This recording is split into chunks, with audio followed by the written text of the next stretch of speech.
All right, so today you're going to go over equilateral triangles. So it's really similar to what we did yesterday with isosceles, just now we have an equilateral triangle. So an equilateral triangle has three congruent sides. Okay, so all three sides in your triangle have to be that same measure because they are congruent.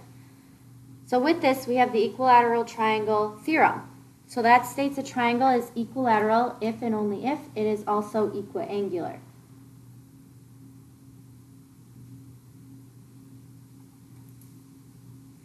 Now, if it's equiangular, that means that all of your angles have to be the same as well.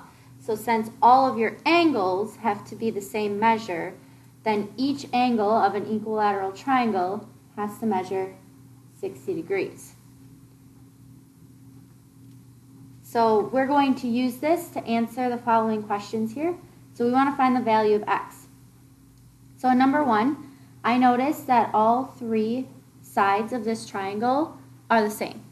So since all three sides of that triangle are the same, that means all three angles have to be congruent. So if all three angles are congruent, all three are 6x. So since we're talking about the angles of the triangle, I can add together all three of those angles, and all three angles have to be 180. So here I can combine like terms to get 18x equals 180. Divide both sides by 18 to get x is 10.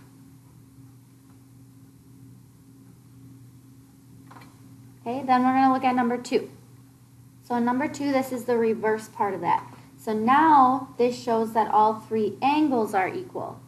Since all three angles are equal in this triangle, that means all three sides have to be equal as well. So since my sides are congruent, I can set their measures here equal. So I can set 6x minus 5 equal to 5x. Okay, I'm going to subtract 6x from both sides. So I have negative 5 is equal to negative x. Okay, divide both sides by negative 1 to get x is equal to 5.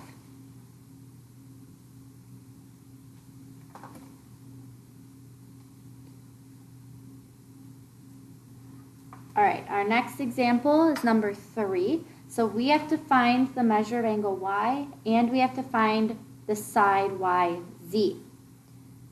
So looking at this triangle here, I notice this angle is 60 degrees, and I notice these two sides are both 8 inches, so they have to be congruent to each other.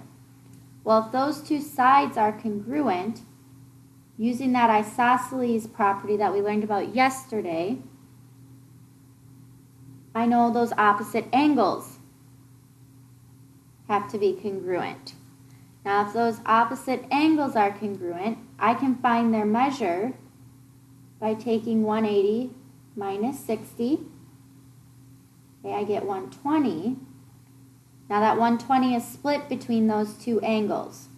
So I can divide that by 2 to get 60. So these two angles are also 60.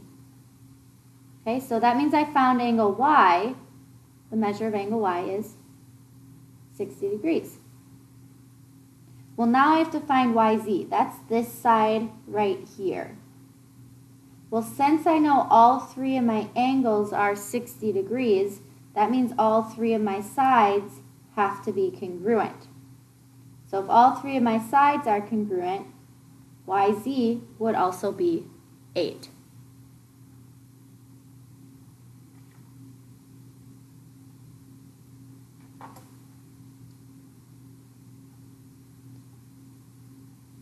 Okay, next we're going to do number 4. So number 4, we have to find x and we have to find y. So here, I see that this side AB and this side AC are congruent. So just like this last one we did, using that isosceles property we talked about yesterday, your opposite angles are congruent as well. So we can mark that.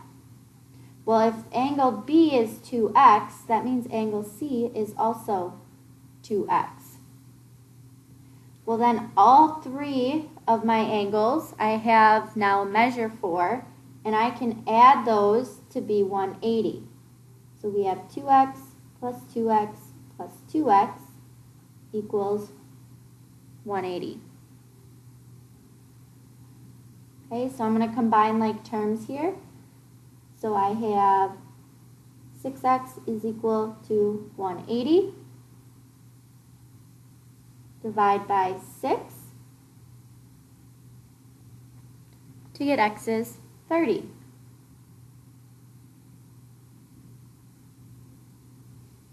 Okay, now I still have to find y.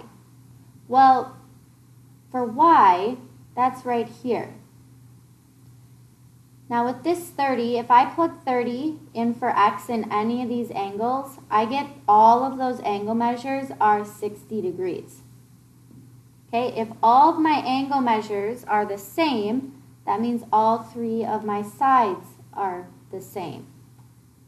Okay, so if these two sides are congruent to each other, I can set their measures here equal. Okay, so with sides, you always look to see which sides are congruent so that you can set them equal. So that's what I'm going to do to find y. So we have 4y minus 5 is equal to 3. Okay, we'll add 5 to both sides of that equation so that we have 4y is equal to 8.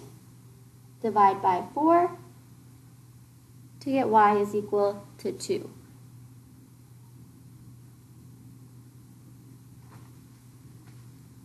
Okay, so then I found x and y for that triangle.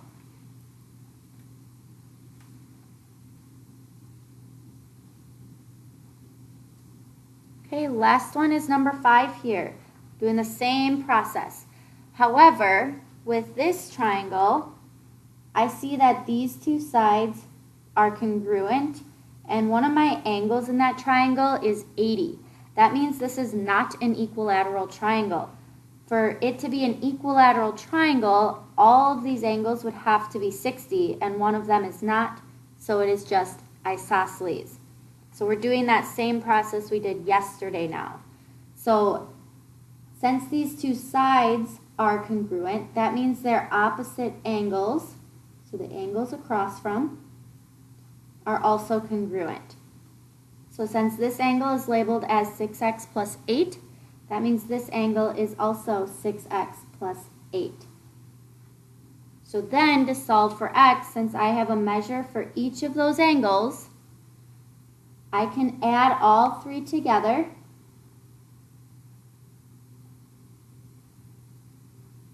and set it equal to 180. Okay, make sure you include all three angles for that. So now I want to combine like terms, so I have 6x plus 6x, that's 12x, and I have 8 plus 8 plus 80, that is 96. Okay, from here I'm just solving for x, so subtract 96 from both sides of your equation. So we have 12x is equal to 84. Divide by 12 to get x is equal to 7.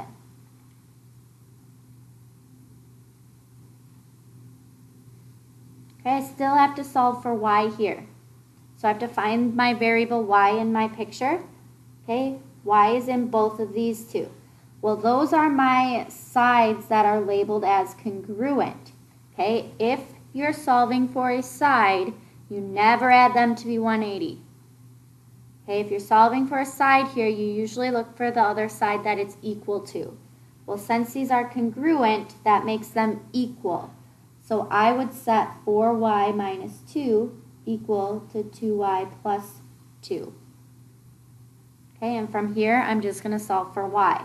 So subtract 2y So I have 2y minus 2 equals 2. Add 2. So we have 2y is equal to 4.